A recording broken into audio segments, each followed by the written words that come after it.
The first memory I have of him isn't a grand one. There was no dramatic backdrop, no cinematic lighting, no moment where the world slowed down and string music swelled from somewhere above the clouds. There was only a garden, overgrown at the edges, smelling of rain-damp earth and early chrysanthemums, and a boy sitting on the low stone wall that divided our family's properties. Our two houses pressed together like old books on a shelf, their spines nearly touching. I was 6 years old, he was 8, and he was eating an apple with the most self-satisfied expression I had ever seen on any living creature.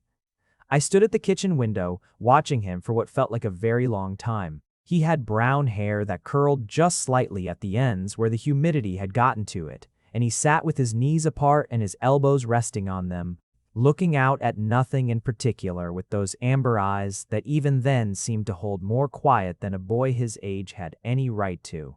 He looked like someone who had already decided several important things about life and found them all satisfactory. I pushed open the back door and walked across the wet grass in my socks, a decision I would regret, and I stopped a few feet away from him and announced, with all the dignity a 6-year-old can muster, "That's our wall." He looked at me.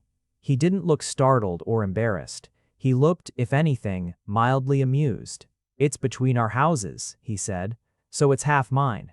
I didn't have an answer for that. It was irrefutably logical, and I hated it immediately. "I'm Eddie," I said instead, because there was nothing else to do. "I know," he said. "I'm Owen." "I know," I said, though I hadn't known his name until that exact moment. My mother had mentioned the Phillips family was moving in, but I hadn't paid attention to names. He offered me the rest of his apple. I took it without thinking and bit into it, and it was sweet and slightly too ripe, and we sat on that wall together in the gray morning, and that was how it started. Not with fireworks, not with fate announcing itself in capital letters, with an apple and a shared wall and a boy who looked like he already knew how things would go. I think, in some corner of my heart that I didn't have language for yet, I was already lost. We grew up alongside each other the way neighboring trees do, our roots tangled underground in ways neither of us could see. My mother and his mother became friends quickly, the way mothers of only children often do, grateful for the proximity of another parent who understood the particular exhaustion and tenderness of raising a small person. Our fathers played chess on Sunday afternoons in one garden or the other, and the games always went too long, and someone always ended up staying for dinner. By the time I was 8 and Owen was 10, the wall between our houses had become less a boundary and more a meeting point. We sat on it to do homework. We sat on it when we'd had bad days and didn't want to talk, but didn't want to be alone either. We sat on it in summer evenings when the heat was too thick indoors, and Owen would identify constellations with the quiet authority of someone who had memorized a star atlas out of sheer stubbornness. And I would listen and not admit that I already knew most of them. I'd read the same atlas because he'd mentioned it once, and I'd found a copy in the library the next week. That was the shape of it even then. Owen would say something and I would go home and quietly study it, quietly orbit it, quietly make it mine too, just to have one more thing in common with him. I was 8 years old and I didn't have a name for what I felt. I just knew that when Owen wasn't around, colors seemed slightly less saturated. That when he walked into a room, something in my chest loosened, like a fist unclenching. That I counted the hours between seeing him the way you count. The steps on a staircase you've climbed so many times you don't even notice until you're doing it in the dark. I presented as Omega when I was 11. Owen had already presented as Alpha the previous year, earlier than average, the way he did most things, with a composure that suggested he'd prepared for it well in advance. He came back from the presentation appointment with his mother, and he sat on our wall and he was quiet for a long time, and I sat beside him and waited. Because I had learned that Owen's silences were not empty, they were full of things he was arranging. "It doesn't change anything," he said eventually. "I know," I said. "People might say it does. People say a lot of things." He looked at me sideways, and for a moment something shifted in his expression, something soft and startled, as though I had surprised him. Then it smoothed back to his usual composed attention. "Yeah," he said, "they do." When I presented as Omega that following spring, my mother cried a little, the way mothers do. My father made tea. And Owen, when I told him, simply nodded, and then asked if I wanted to go for a walk because the weather was good, and we hadn't walked the long way around the park in a while. We walked the long way around the park. The cherry trees were blooming. We didn't talk about presentations or designations or what any of it meant. We talked about a book he was reading and a film I wanted to see, and the fact that the ice cream cart at the park entrance had changed owners and the new one was slightly inferior. It was the kindest thing anyone did for me that day. I want to be precise about something, because stories like mine are often told sloppily, and the sloppiness becomes its own kind of dishonesty. I was not pining exactly, or rather, I was pining, but I was also a complete person doing complete person things. I had friends who were not Owen. I had interests that had nothing to do with Owen.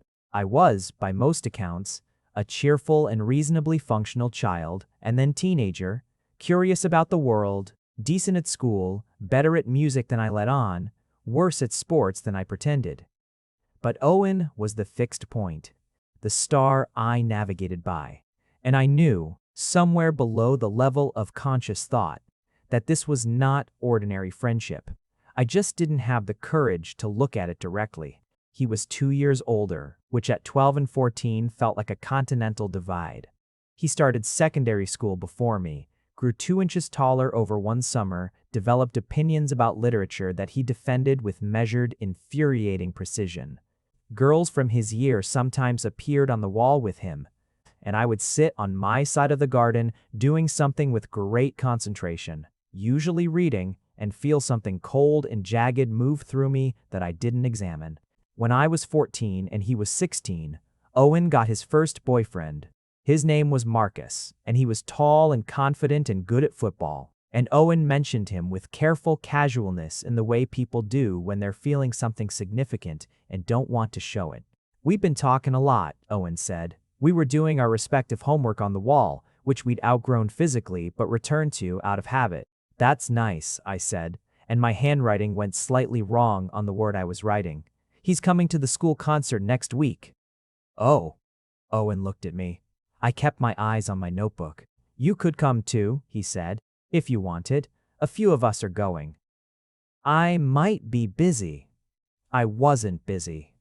I went to bed that night and stared at the ceiling and took the feeling out and looked at it properly for the first time, laid it flat like a map, traced its edges. I was in love with Owen Phillips.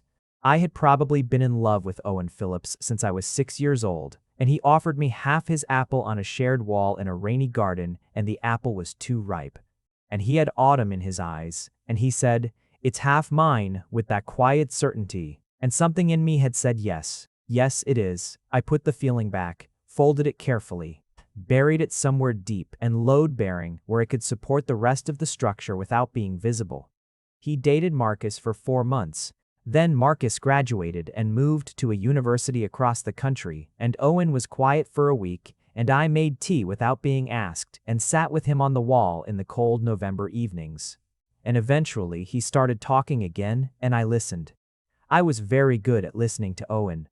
The years that followed were a study in compression, not of time exactly, but of self, of learning to take up exactly as much space as allowed while keeping the part of me that loved him neatly out of sight. Owen went to university 2 years before I did. He studied architecture, which surprised no one who knew him. He had always moved through the world with a builder's eye, seeing structures where others saw surfaces. He came home for holidays, and when he did, we fell back into our rhythm so easily it should have frightened me. The wall, the kitchen table with its mismatched chairs, the park in the evenings, now the long way around, was just what we did, not a decision. I started university, studied music composition, spent 2 years learning how to shape feeling into sound, which is a useful skill when you're someone who has spent your whole life learning how to shape feeling into silence. He called sometimes. Texts, more often. Brief and precise, and occasionally funny in the dry way Owen had, where you'd read something he sent, and the laugh would come a full second later, like a delayed echo. I saved them. I was not proud of this, but I saved them. When I was 20 and he was 22, we were both home for a long winter break, and there was a party at a mutual friend's house, and I had 2 glasses of something warm and spiced. And we ended up in the back garden of that house, which smelled different from our gardens. No chrysanthemums, no stone wall. And Owen was standing with his hands in his jacket pockets, looking at the sky. And I thought I could tell him. Right now. I could simply say the words. I didn't say the words. Instead, I said, "Do you ever think about how strange it is that we've known each other so long?" And Owen said, "I think about that sometimes, yes. What do you think about it?" He was quiet for a moment in his arranging way. Then, "I think I'm lucky." The warmth of that hit me somewhere behind my sternum and stayed there for weeks. I went back to university and wrote a composition that my professor called unusually mature for second year and asked if I was working through something. I said I was experimenting with extended harmonics. She looked unconvinced. I graduated at 22. Owen was 24, already working at a small firm, already distinguishing himself in the quiet, insistent way he distinguished himself at everything. Not by being loudest, but by being most precisely right, most consistently careful. My graduation party was small. Dinner with my parents and his parents, which had become its own tradition, our families braided together by proximity and affection and years. Owen gave me a book on music theory that I already owned, but that he didn't know I owned, and I kept the copy he gave me anyway, put it on a separate shelf, and kept my original elsewhere. I was, by this point, fully aware of my own absurdity. I had dated, intermittently. A few people, none of whom lasted longer than several months, all of whom eventually said something like, "You're very warm, but you seem like you're somewhere else," or some version of that. They weren't wrong. I wasn't somewhere else exactly. I was right there, attentive and present and genuinely trying.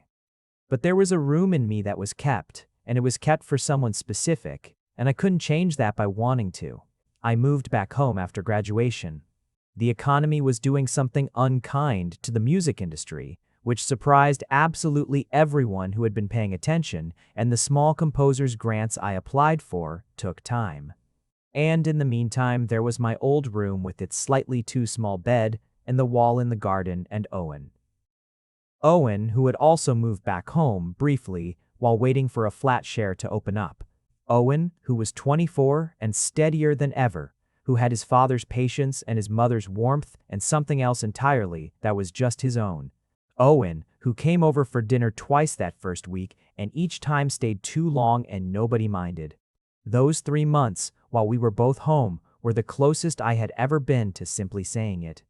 We fell into a depth of daily contact that we hadn't had since childhood.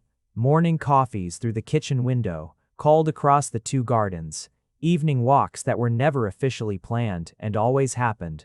His mother started keeping my favorite biscuits in their cupboard without commenting on it. My mother started making extra portions of dinner without being asked. I think our mothers knew. I think they had known for a long time, the way mothers do, with a warm, patient, quiet knowledge that they were choosing not to deploy yet. I think, sometimes, that what followed was not entirely accidental. The conversation happened on a Sunday, which I remember not because I was paying attention to the day of the week, but because my father had made pancakes, which was a Sunday tradition. And there was maple syrup on the table and coffee going, and my parents were sitting with Owen's parents in our kitchen with the particular relaxed formality of people who are about to say something important. I came downstairs still half asleep, in a jumper that had definitely seen better days, and stopped in the doorway. 4 parents at the kitchen table, arranged like a panel. Owen was not there. "Sit down, Eddie," my mother said, with the warmth she uses for important things. I sat. I took the mug of coffee that appeared in front of me and wrapped both hands around it and waited. What followed was the gentlest, most carefully worded, most thoroughly thought-through arrangement proposal I could have imagined. They had talked, all 4 of them, over months apparently, with all the subtlety of people who thought they were being much more subtle than they were. They loved each other's families. They loved Owen. They loved me.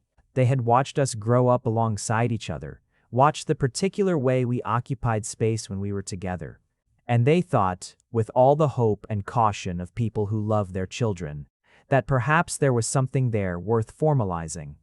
The arrangement, as they presented it, was this: a proposal between families. Old-fashioned, yes, but willing, not coerced. They were asking, not declaring. Owen had been spoken to separately this very morning at his house while I was still asleep, and the answer that was being relayed to me now was that Owen was open to it. Not enthusiastic, that wasn't a word anyone applied to Owen in first response, but open, thoughtful, willing. If I was willing, I held the coffee mug. I thought about the wall. I thought about the apple, slightly too ripe, offered without ceremony in a gray morning garden. I thought about 2 years of saving text messages I'd never told anyone about, and a composition my professor called unusually mature, and a book on music theory I kept on a separate shelf. Yes, I said, I'm willing. My mother's face did something complicated and beautiful. My father reached over and squeezed my shoulder. Owen's parents exchanged a look that had years of hoping in it. And somewhere in the house next door, Owen Phillips was presumably being told my answer. We saw each other that afternoon. It was not staged. I went out to the garden on some pretext, and he appeared on the wall with the same inevitability he'd always had, as though the wall had called him. He was wearing a dark green jacket, and his hair was doing the curling thing it did in humidity, and he sat on the wall in the old way, elbows on knees. I sat on my side. So, he said. So, I said. A pause, but one of his comfortable ones, not empty. Full. You said yes, he said. I did. I looked at the garden. The chrysanthemums were long gone. It was winter now, everything skeletal and pale. You said you were open to it. I did. Another pause. Is that different from yes? I asked. Owen was quiet for a moment, and then, slowly, with the care he gave to things he meant, no. It's the same thing. I just process things more slowly than you do. I looked at him then, properly. He was looking at the garden too, and his profile in the winter light was the same profile I had known for 18 years. Longer, cleaner now, but structurally the same. The same jaw, the same way his brows drew slightly together when he was thinking, the same amber eyes that held their own weather. Owen, I said. He looked at me. There was something in his expression I didn't have a name for. Something open and careful and attentive, the way he looked when he was listening to something he didn't want to miss. I'm not doing this because our families want me to, I said. He held my eyes. Neither am I. I nodded, looked back at the garden. I had been carrying this for 18 years, and I was 22 years old, and I had just agreed to marry the person I had loved since before I knew what love was, and he had said, neither am I. And I didn't know what that meant, exactly what precise weight it carried, whether it meant what I wanted it to mean, but it was enough. For now, it was enough. Do you want to go for a walk? He said. The long way around? Obviously. We went the long way around the park in the cold, and somewhere on the far side where the trees were bare and the path was quiet, our arms were pressed together as we walked in the particular way they had always pressed together, not quite touching at the elbow. Just barely, and I thought that if I died right now I would have had enough. Just this. Just this much. The engagement, because that's what it was, though the word felt simultaneously too small and too enormous, was treated with quiet ceremony by our families and quiet bewilderment by almost everyone else. Our friends, when told, had reactions that ranged from deeply confused to somehow unsurprised. 2 of my closest friends, Priya and Jay, sat across from me at a coffee shop and stared at me with expressions that suggested I had just announced I was moving to the moon. Your families arranged your marriage, Priya said. Technically, I said. And the groom is Owen, Jay said. Owen had met them a handful of times at various gatherings over the years, enough for them to have formed opinions. Yes, Owen, who you have been visibly in love with since before I met you. I opened my mouth to deny this. Priya put a hand up. Don't. I closed my mouth. So your families arranged your marriage, Jay said again, more slowly, as though reassembling the sentence, To the person you have been silently devoted to for literally your entire life. Since I was 6, Priya murmured, as though confirming something. That's... Jay stopped, started again. That's actually kind of incredibly something. I know. Does he? Priya lowered her voice, though no one was near us. Does Owen know? About you? About how you feel? This was the question, wasn't it? The one I'd been turning over for weeks, since the kitchen table conversation, since the winter garden, since the walk. We're engaged, I said. That's not what I asked. I wrapped both hands around my coffee cup. Old habit. He agreed to it. He said he's not doing it because our families wanted him to. Priya and Jay looked at each other, and whatever passed between them was too fluent for me to read. Eddie, Priya said very gently. That's still not what I asked. I stared at my coffee. I don't know, I said. I genuinely don't know. Which was true. Which was the thing, the question, that sat in the center of everything like a stone in a stream. Owen was not a person who declared himself. He was precise and thoughtful and warmly reserved in the way of someone who didn't give information without considering it first. He had agreed to this arrangement with what appeared to be sincere willingness, not reluctant compliance.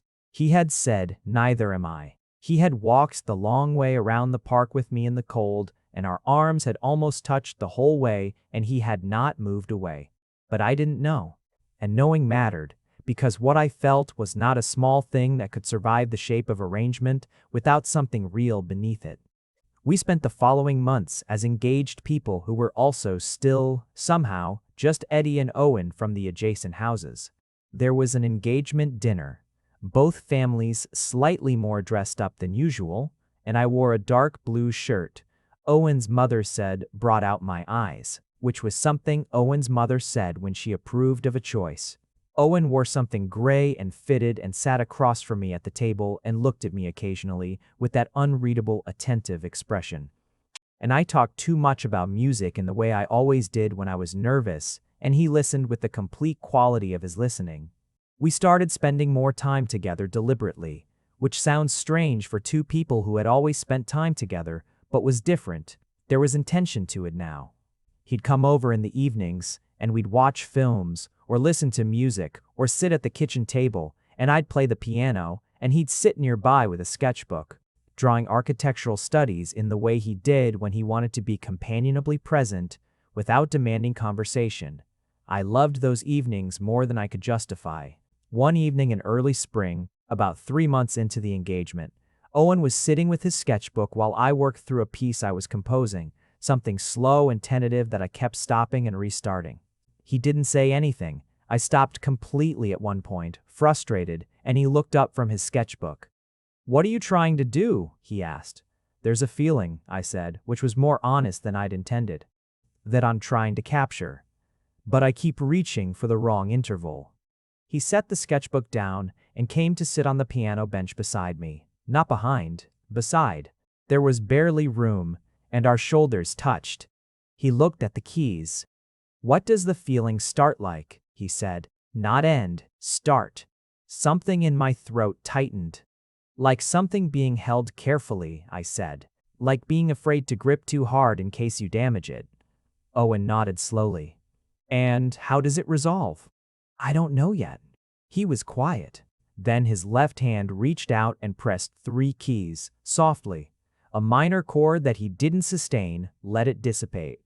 Something like that? He asked. It was exactly like that. The sound of held things. The sound of care without release. Yes, I said. My voice came out very low. Exactly like that. He left his hand on the keys for a moment. We were very close on the narrow bench. I could feel the warmth of him along my arm. Then he sat back, picked up his sketchbook and said, You'll find the resolution when you know how it ends. I sat at the piano for a long time after that, not playing, just sitting. The date was set for early autumn. Our mothers handled most of the logistics with the cooperative efficiency of people who had been waiting to do exactly this and were now joyfully unleashed. There were small decisions that required my input. Venue seating, music choices. The cake which I was told I cared about more than I did. And Owen appeared for these conversations with his usual measured practicality, contributing quiet opinions when asked and letting me lead when I had preferences. He was, in every visible way, a good and willing partner in the preparation. He was also Owen, still the same person I had always known, unchanged in the specific gravity of him. And that was the thing that kept catching in me, the sameness, the ease with which we continued to be us, even with this new shape around it. But the question was still there. 6 months into the engagement, it became unbearable. I don't know what changed, precisely. Maybe it was cumulative. Months of evenings, months of walks, months of the piano bench and the sketchbook, and conversations that turned the ordinary into something I couldn't stop thinking about. Maybe it was the morning he showed up with 2 coffees without being asked, and handed me mine already made exactly right, and said he was passing the coffee shop on his way and thought of me, with a steadiness that suggested this was a small and frequent thought. Maybe it was the night we stayed up too late talking about nothing important, and he fell asleep on my couch, and I covered him with a blanket and stood in the doorway of my own sitting room, watching him sleep like someone thoroughly out of their mind. Whatever it was, the question crested. I had to know if he felt something, genuinely felt something, not just the willingness of a good man honoring a family arrangement. I needed to know before I walked into a future that would be beautiful on the surface and hollow in the place that mattered most, if what I carried wasn't met. I was not going to ask directly. I am an omega and a composer, and a person who has spent 22 years communicating in suggestion and subtext and carefully chosen intervals, and direct declaration was not something I was going to manage on the first attempt. What I did instead was write him a letter. Long form, handwritten, on paper I bought specifically because it was good quality. The kind of thing that announces its own intention. I wrote it over the course of 3 evenings, drafting and revising and cutting what was too much and adding back what was necessary. When it was done, it was 4 pages, close-written, and it said everything. Not the words "I love you," not yet. Those felt too enormous for paper, like they'd burn through. But everything else. The wall, the apple, the atlas, the compositions, the text messages I'd saved, the sound of held things. The resolution I didn't know yet, because I didn't know how it ended. I sealed it. And then I stood in my kitchen for a very long time holding it, because sending it meant the question would be answered and the answer could go either way. And I had been sitting with the question for 18 years, and at least the question was certain. I put the letter in my pocket, walked to the wall, sat on it in the early September evening, smelling of cooling grass and fading summer, and waited. Owen appeared, as he always appeared, no ceremony, just presence. He sat on the wall, looked at me and said, "You have something to say." This was not a question. He had always been able to read me in this particular way, this awareness of weight. "I have something to give you," I said, and handed him the envelope. He took it, looked at it, his name on the front in my handwriting. "Can I read it now?" he asked. "You can read it whenever you want."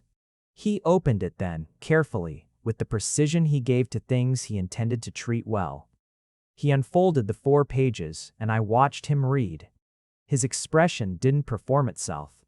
It moved through something private and complex, and I looked away, at the garden, at the house, at anything that wasn't his face, while he held the contents of 18 years in his hands.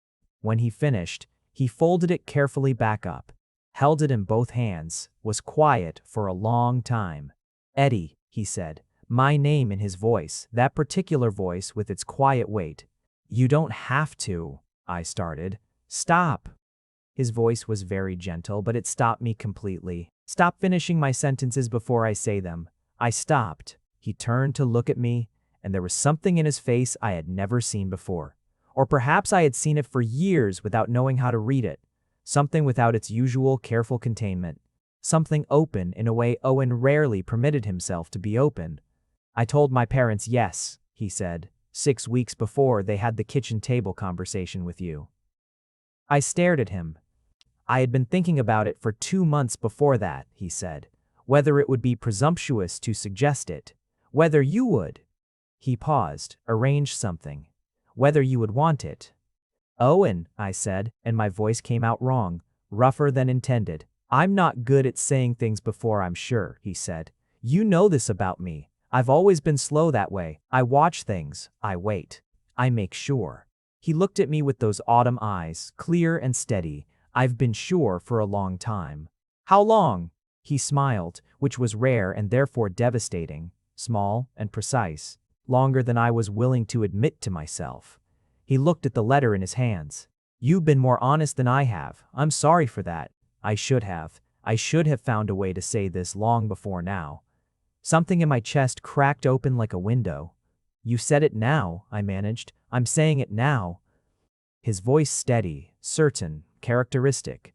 I'm in love with you. I have been for, I don't know exactly. Long enough that trying to find the starting point is like trying to find the start of the sky. I put my face in my hands. Not from distress, from the sheer physical necessity of having somewhere to put 18 years of feeling when it suddenly had room to expand. Eddie, he said, and I felt his hand on my back, warm and real. Give me a moment, I said into my palms. Take all the time you need. He sat with me on the wall while I assembled myself. His hand stayed on my back, steady and unhurried, and the garden smelled of early autumn and fading summer, and somewhere a bird was doing something unnecessary in a tree. When I lowered my hands, he was watching me with the fullness of his attention, the way he gave his attention to things he was building, careful and complete. You complicated, infuriating, impossible person, I said. The small, precise smile again. I know. 18 years, Owen. I know.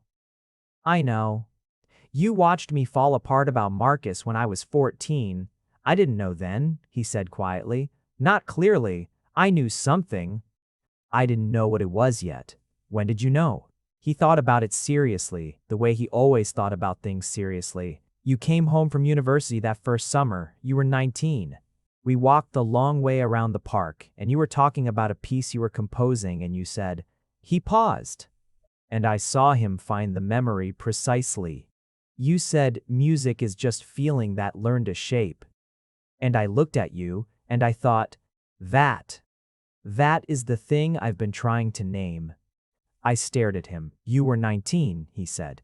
I was 21. I wasn't sure what to do with it yet, and then time kept moving, the way it does. The way it does, I repeated. Yes.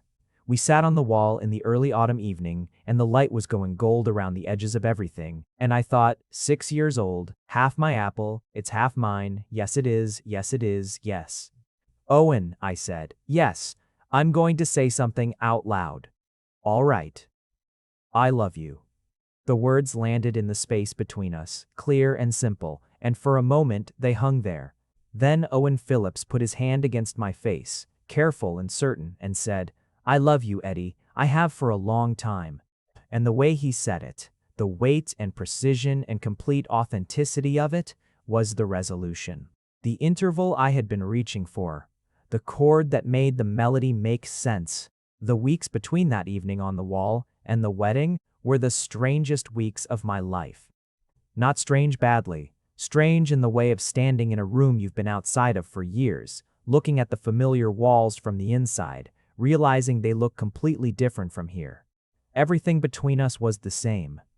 And everything was completely different. We still walked the long way around the park. We still sat in the garden. I still played the piano, and he still sat with his sketchbook. But now, sometimes, he would set the sketchbook aside and come sit beside me, and sometimes I would stop playing and lean my head against his shoulder. And these small, ordinary, intimate things happened as though they had always been happening, and maybe they had been in some form and we had just been calling them something else.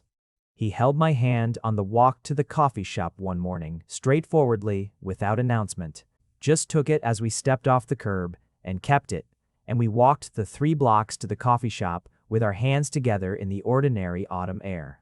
I bought him a coffee, and he said thank you, in the particular warm way he said things when he meant something more. And I thought, I have been wanting this for so long that having it feels like recovering a language. Our parents were visibly delighted in ways they were all trying to be subtle about and failing at collectively. My mother hummed more than usual. His father offered to help with the wedding arrangements, which he never did, which suggested he was expressing emotion through logistics. Owen's mother kept finding reasons to be in whatever room we were in, ostensibly doing something else, while radiating a beam of smug maternal satisfaction that she thought she was disguising. "Your mother is not subtle," I told Owen one evening. "She has never been subtle," he agreed without looking up from his sketchbook. "She's been running on pure joy for weeks. I think she's been waiting for this longer than we have." "My mother too," I said. "I think they planned it. I know they planned it." He did look up then, with a dry expression. "Does that bother you?" I thought about it. The kitchen table on a Sunday morning. 4 parents and pancakes and maple syrup and a proposal. The careful arrangement of 2 people who had been arranging themselves toward each other for 18 years without knowing how to close the final distance. "No," I said. "They gave us the ending we were too careful to write ourselves." Owen set down the sketchbook and crossed the room and sat beside me on the piano bench, full familiar habit now, and I felt the warmth of him along my arm and the steadiness of him beside me, and I thought, fixed point. Star, I navigate by, always. "I want to say something," he said. "Then say it." He was quiet for a moment in the arranging way. "Then, I know this started as an arrangement, and I know people are going to ask about that, whether it feels like something we chose or something that was chosen for us. And I want you to know what my answer is." "What's your answer?" "I chose you," he said simply. "Before the arrangement existed, I just hadn't found the words for it yet. The arrangement gave me the words." He looked at me steadily. "I want you to know that. Not so you'll feel better. You should already feel fine, because my actions have been consistent. I want you to know it because it's true, and true things should be said." I looked at him for a long moment, at the architecture of his face, the structure I had known for so long and was still discovering, would spend my life discovering. "Okay," I said. "Okay, I believe you," I said. "You're not a person who says things he doesn't mean. I've known that since I was 6. Something crossed his face, warm and private. "Since you were 6. "The apple," I said. A pause. Then, slowly, "I remember that morning." "You do?" "You walked across the garden in your socks and the grass was wet," he said. "And you had a very serious expression, like you were about to conduct a negotiation." I laughed, which surprised both of us. A real, helpless laugh. "That's my memory exactly." "I thought," he said, "you were the most interesting person I'd seen, very small, very serious. And then you said that's our wall, and I thought, yes, I think this one is going to matter." He said it simply, the way he said things that mattered, and I thought about 6-year-old me standing in the wet grass feeling certain about something I didn't have a name for, and I thought, even then the knowing was there, at the root level, below the reach of words. "We were very young," I said. "We had a lot of time," he said, "and we've come around to it." "The long way," he agreed. I smiled. Naturally. The morning of the wedding arrived with the particular quality of mornings that have been anticipated so long they've taken on a weight of unreality. Like stepping into a room you've dreamed about so many times that the real room surprises you with its solidness.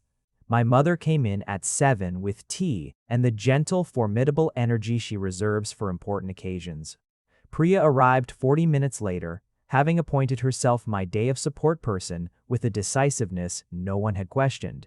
Jay sent a text at 8 that said, "I'm not crying, I'm just very invested in your hydration levels," accompanied by a photograph of a water bottle. I stood in front of the mirror in the late morning, dressed and ready, and looked at myself with a strange kind of recognition.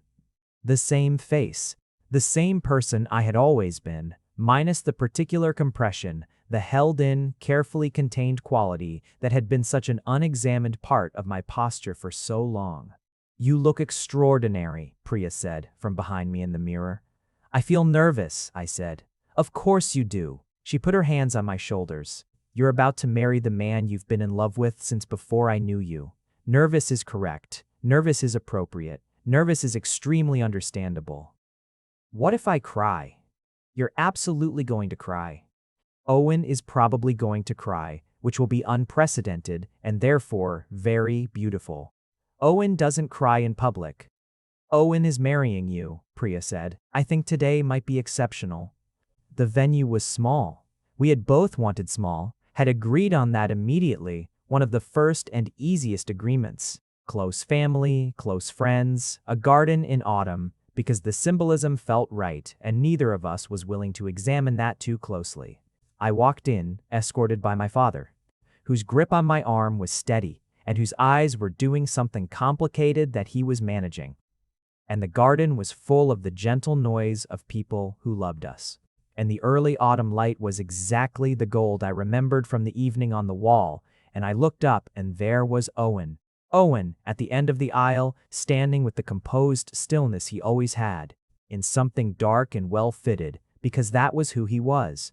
Hair doing the curling thing at the ends. Looking at me with an expression that was not performed, not restrained, not arranged, just open. Open in the way he very rarely allowed, the way I had seen once before, when he'd told me he'd been sure for a long time, and it was just as devastating now as it had been then.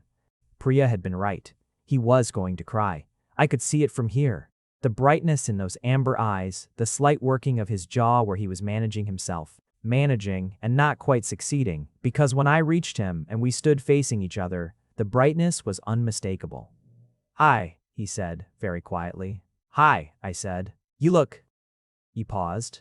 Apparently words had left him briefly, which had never happened before, which meant everything. "You look like yourself," he finished. "The best version." Something in my throat made speech impossible for a moment. "So do you," I managed. His hand found mine, and it was warm and steady and entirely certain, and I held it with both of mine, without caring what it looked like, and the officiant began. And I stopped hearing the words for a moment because all I could hear was the sound of things that had been patient for a very long time, finally arriving. The vows were ones we'd written. This had felt important to both of us. The words should be ours, not borrowed, not generic. Owen, typically, had written his in one sitting, with the precision and completeness of a person who does not write anything until he knows exactly what he means to say. He said them now, with his eyes on mine, in the voice that I would know in any room, in any light. "I have been careful, most of my life, about what I say and when I say it," he began, quiet enough that it felt private even in front of everyone, because I think words carry weight, and weight should be handled thoughtfully. But I've learned something, from knowing you, about the cost of being too careful. Words held too long begin to bend. Feelings kept too neat start to feel like furniture rather than life. He paused. "So I want to say now, in front of everyone who matters to us, I love you. I have loved you without knowing the name of it for most of my life. And I have loved you knowing the name of it for long enough that I don't want to spend another day without saying it out loud. I choose you, not because our families hoped I would, not because it was arranged or suggested or convenient, because I looked at the person you are and I thought, that one. That is the one I build with. And I intend to spend the rest of my life being certain about you." I was, as predicted, crying. Priya was not subtle about her told you so expression. I ignored her. My vows were shorter, which felt appropriate. I had already written Owen a 4-page letter, and there is such a thing as having said enough.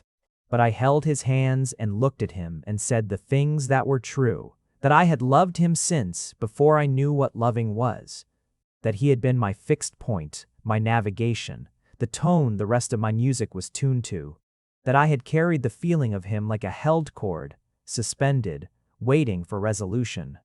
And that now, here, I was finally letting the chord resolve, and it was the most beautiful sound I had ever heard. He made a sound very quiet, something that would have been a laugh if he weren't crying, something that would have been a sob if he weren't also smiling, and pulled me into him, which was ahead of the cue from the officiant, but nobody seemed to mind.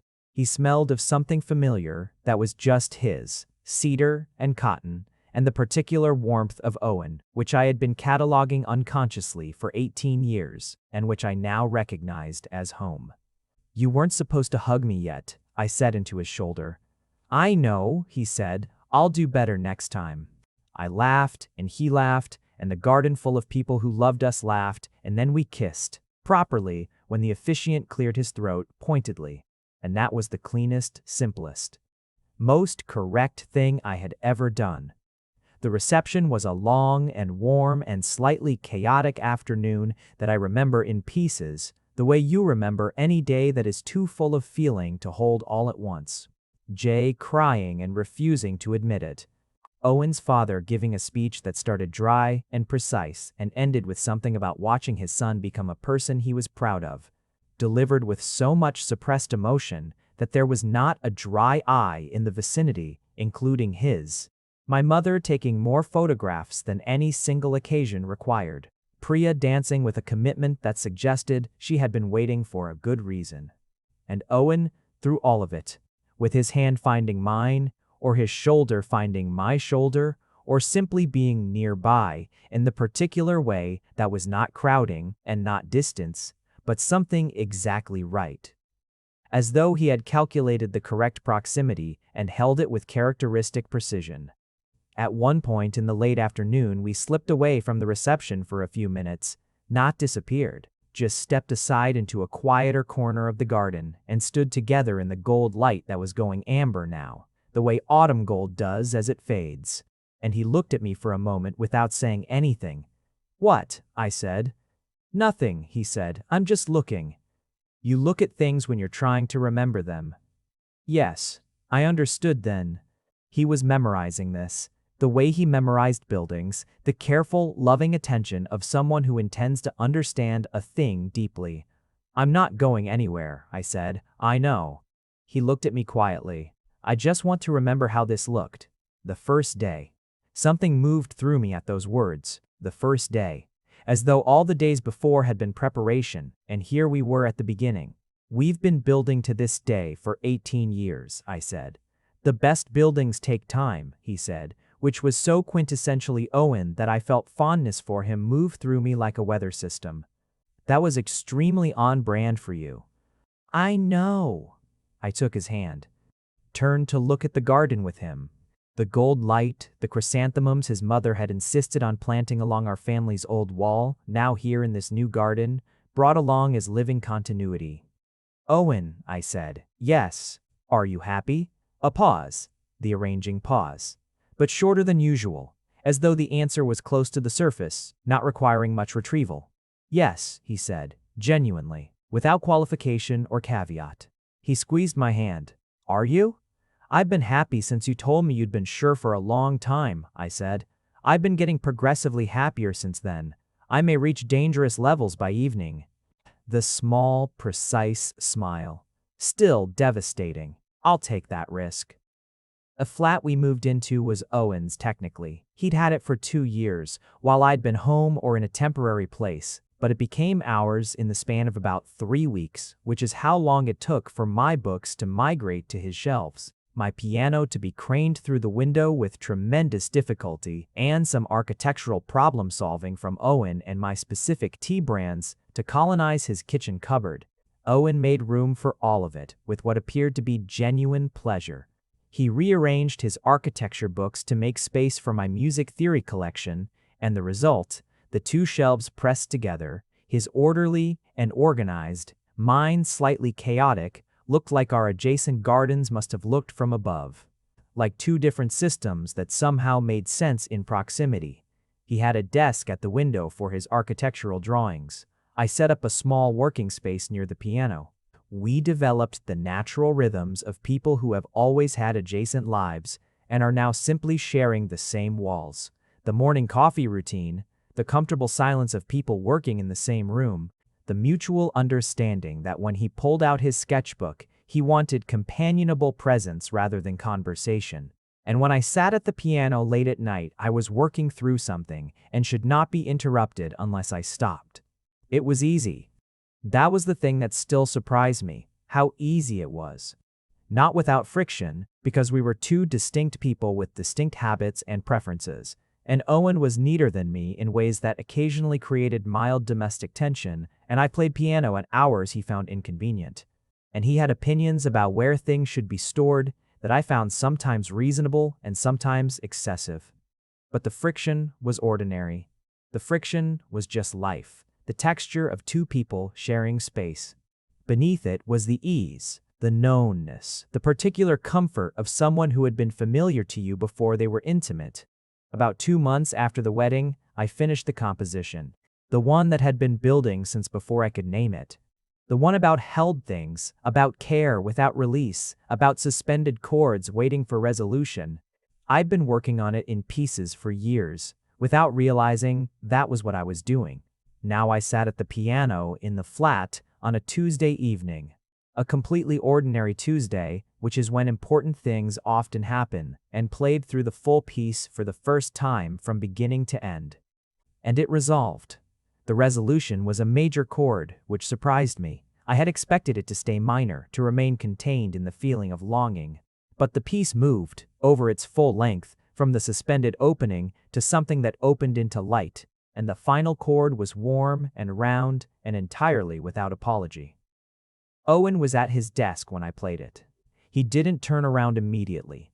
When I held the final chord and let it dissipate, there was a moment of quiet. Then he turned around. "That's it," he said, not a question. "Yes." He came and sat beside me on the bench, and I played it again for him. All of it, the full arc, and he listened with the full quality of his listening. And when it ended, he sat for a moment in the way he sat with things he was processing. "That's been building for a while," he said, "about 20 years, give or take." He looked at me, then looked at the keys. "It's a love story," he said. "Yes. It sounds like early morning," he said, "like something that was quiet for a long time before it could speak." I stared at him. "That is extremely poetic for you. I have my moments." He pressed the final chord softly. "What are you going to call it?" I had known the answer for a while, had just not said it out loud. "The Long Way Around," I said. He was still. Then the small, precise smile moved across his face, slow and warm and entirely devastating. "That's the one," he said. We visited our parents on a Sunday in late November, about 6 months after the wedding. One household and then the other, in the old way, the ritual of it still unchanged despite the new shape of things. Dinner at his parents' house with my parents invited, the way it had always been, because now the formality of whose table it was at had become largely ceremonial. The kitchen was warm and full of the smell of something his mother had been cooking most of the afternoon, and my father was losing a chess game to Owen's father with philosophical dignity. And Owen was helping with something in the kitchen, and I sat in the living room doorway watching it all, and felt the particular quality of gratitude that doesn't have much language. The gratitude for things that simply are. That persist, that were good before you understood them, and remain good after. My mother came to stand beside me. "You look peaceful," she said. "I am peaceful." She was quiet for a moment. Then, gently, "We worried, you know, your father and I, that we'd overstepped." I looked at her. "Mum, we knew what we knew," she said. "We knew what we watched for 15 years. But knowing and deciding to act on it are different things. And we thought, what if we're wrong? What if it doesn't work? You weren't wrong. We hoped." She watched Owen in the kitchen, moving with the ease of someone in a space he occupied comfortably. But hoping and knowing are also different things. "You knew," I said. "You knew because you paid attention. You've always paid attention." She looked at me with her warm, complicated mother's face. "Were you angry when you found out it was arranged, that we'd talked about it and decided?" I thought about Sunday morning, maple syrup, the panel of parents, the mug of coffee warm in my hands. "No," I said. "I was relieved. Someone else named it before I could." She made a small sound and reached over and squeezed my hand, and we stood together in the warm doorway and watched Owen hand his mother a stirring spoon and say something quiet that made her laugh. And I thought about the stone wall in the garden, overgrown at the edges, dividing and connecting two houses. "Half mine," he had said. Yes, I had thought. Yes, it is. Owen found the saved text messages about a year into our marriage, not by snooping, by accident, while looking for a photograph on my old phone that I'd handed him to find something. He went quiet, and I saw what he was looking at, and I felt the old instinct to reach for deflection. I didn't reach for it. Those go back a while, I said. He scrolled. His expression did several things. 5 years, he said eventually. He was not asking. At least, probably more. He looked at me. His face was doing the open thing, the undisguised thing. Eddie, he said, I know. This is… He stopped. He stopped. Looked at the phone again. Looked at me. Why didn't you? What would I have said? I said, not bitterly, just honestly, I was your friend, your neighbor. You had a whole life that didn't require me to announce myself in it. I would have, I know, I said. But I didn't know you would, that's the difference. He was quiet looking at the phone, and I watched something move through him, something that might have been grief for the time, might have been tenderness, might have been the complex adult feeling of loving someone and understanding the weight of what they'd carried. He put the phone down, looked at me across the kitchen table. I'm sorry I wasn't easier to read, he said. You were always exactly legible enough, I said. I was just afraid to read you correctly. He reached across the table and took my hand. Held it with the steadiness that was so essentially Owen. The steadiness I had been cataloging without knowing it since I was 6 years old. No more saving messages without sending them, he said. I haven't saved a message since the wall, I said. Good. He looked at our hands. From now on, you send them. All of them? All of them. I thought about the 14-year-old version of me who had watched him go to a concert with Marcus and gone home and stared at the ceiling rather than say the thing. I felt something like tenderness for that boy, the careful, compressed, quietly devoted version of myself who had protected something precious by holding it close, and in holding it close, had sometimes held it too tight. Okay, I said. All of them. He squeezed my hand. Let it go. Returned to whatever he'd been doing before the phone, with the equanimity of someone who processes forward rather than backward. That night, I sent him a text from the next room. I love you, in case I forget to say it at some point. That's the message. He wrote back, in under 30 seconds, received. Same, I saved it. I was not going to stop saving the ones I wanted. 2 years after the wedding, on an October Saturday, that smelled of the particular quality of autumn that I associated now with everything important. The chrysanthemums, the wall. The gold light. We walked the long way around the park. It had become the thing we did when something needed space. When we'd had a difficult week, or a good one, or neither, or when we simply wanted the ritual of the walk to contain whatever the day had been. The park had changed slightly over the years. Different ice cream cart, additional benches. One tree that had been removed after a storm, but the long way around was the same long way, the same distance, the same curve of path past the bare autumn trees. Owen walked with his hands in his pockets, which was his default outdoor configuration. I walked with mine in my jacket sleeves, which was mine. Our arms were in the particular configuration they had always taken, not quite touching at the elbow, just barely, until somewhere on the far side of the park where the trees were densest. He pulled one hand out of his pocket and took mine straightforwardly as he'd been doing for 2 years now. I was thinking, he said, about the flat. He looked ahead, on the path. It's good. But it's not. The garden isn't much of anything. I looked at him. I've been looking at places, he said carefully, with gardens, proper ones, walls. Something moved through me, warm and specific. Stone walls? I said. A pause. There's one place. 2 gardens divided by an old wall. It needs work. The smallest of pauses. I thought you might want to see it. I stopped walking. He stopped too, turned to look at me, and there was something in his face that was half architect, considering structure, calculating possibility, and half Owen loving me, which was a distinct thing I had learned to read over the years, the specific quality of his attention when the subject was me. You want to buy us a house with a wall, I said. It's structurally sound, he said. The wall. Of course you checked. I'm an architect, Eddie. I looked at him. He looked back. We were standing on the long way around, in October, with the gold light going amber and 2 years of marriage behind us and everything else in front, and Owen had found us a house with a garden wall. Show me the pictures, I said. He pulled his phone out and handed it to me, and I scrolled through. A house modest and solid with a garden that was currently overgrown and in need of attention, and at the back, dividing it from the adjacent property, an old stone wall. Low, the right height. The next-door neighbors aren't us, I said. No, he agreed, but the wall is right. I handed him his phone. When can we see it? I've already arranged a viewing. Of course he had. Arranged, because that was the word.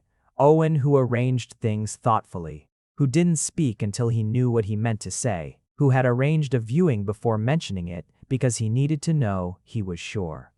Of course you have, I said. Is that all right?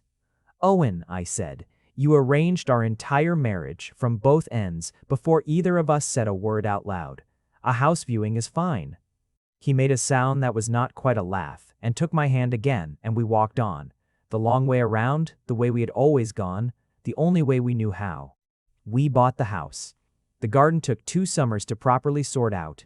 I handled the planting, chrysanthemums along the wall, because of course, and Owen handled the structural elements, including the wall itself, which he checked and reinforced with the particular care of a man who understood foundations.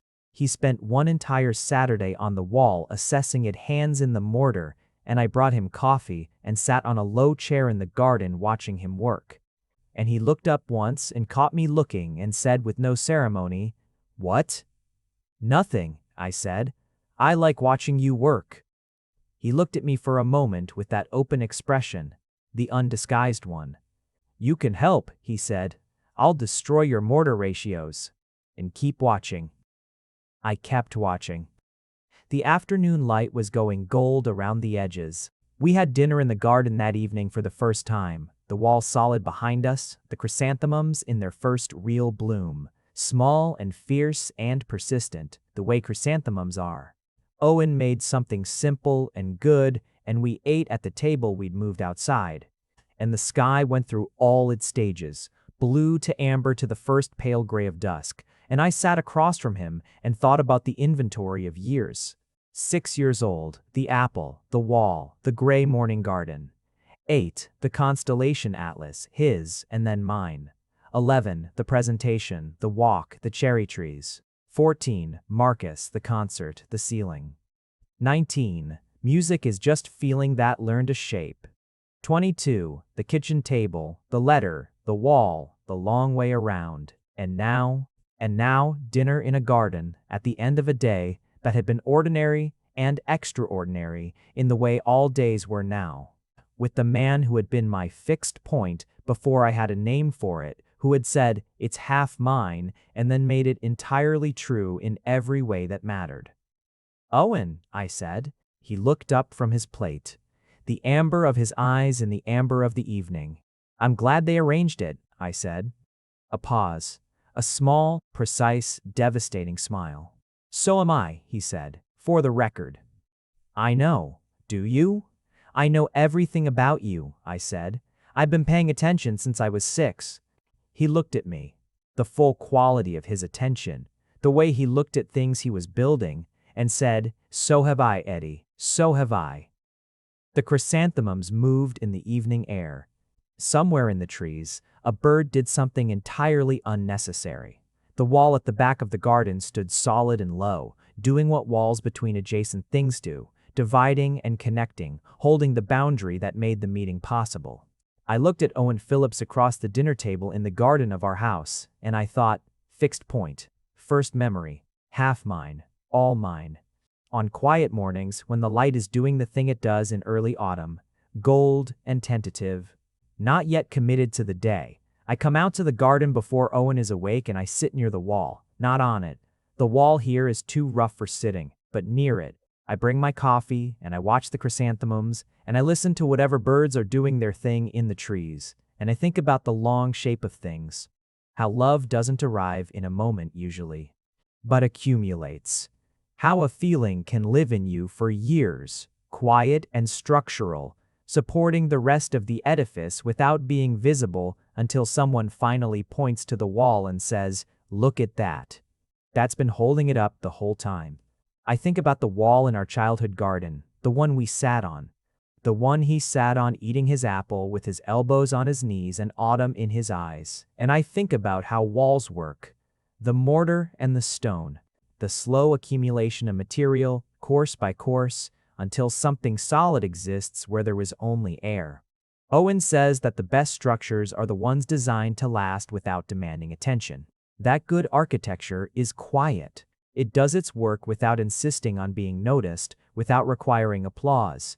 You live in it, and the walls hold and the light comes through the right windows. And you don't think about it until you step back and realize that everything about the space has been making you feel exactly the way you're supposed to feel. I think that is what we built. Not just us, our families too, the quiet architects of a longer arrangement than they perhaps knew.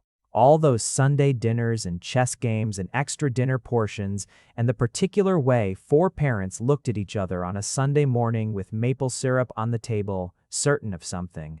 The structure held, the walls held. When Owen wakes up, he'll come out with his own coffee and stand in the garden for a moment in his own quiet way, looking at the chrysanthemums and the sky before he notices me. And then he'll notice me, and his expression will do the thing it does, the undisguised thing, the open thing, and he'll come sit beside me, and we'll be quiet together in the comfortable way of people who have never needed to fill silence, only to share it. He'll reach over and take my hand eventually, straightforwardly, as he does. And I'll hold on as I always have. Carefully, not too tight, knowing now how it resolves, knowing the chord, living inside it, every morning the long way around, every morning exactly this. If you made it to the end, you're my kind of person.